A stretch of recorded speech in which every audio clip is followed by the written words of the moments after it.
নারী জগতের চেতনা বারবার কার নির্যাতনের নেত্রী ঢাকা জেলা সাধারণ সম্পাদক ও দক্ষিণ থানা বিএনপির সভাপতি অ্যাডভোকেট রিপন রায় চৌধুরী দিদিকে কিছু কথা বলার জন্য অনুরোধ করছি আমরা সবাই একটা দিদির জন্য তালি।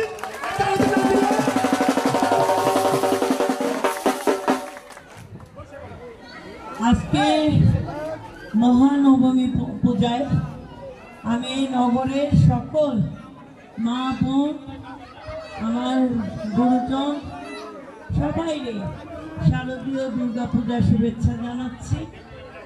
এবং আজকের এই আমি এর আগেও বলেছি এটা আমার ঘর, এটা আমার উঠোন এবং এখানে দেবী মায়ের আশীর্বাদ আপনাদের সবার আশীর্বাদ নিয়ে আপনাদেরকে সাথে নিয়ে আমরা আগামী সুন্দর একটা বাংলাদেশ বিনির্মাণ করব।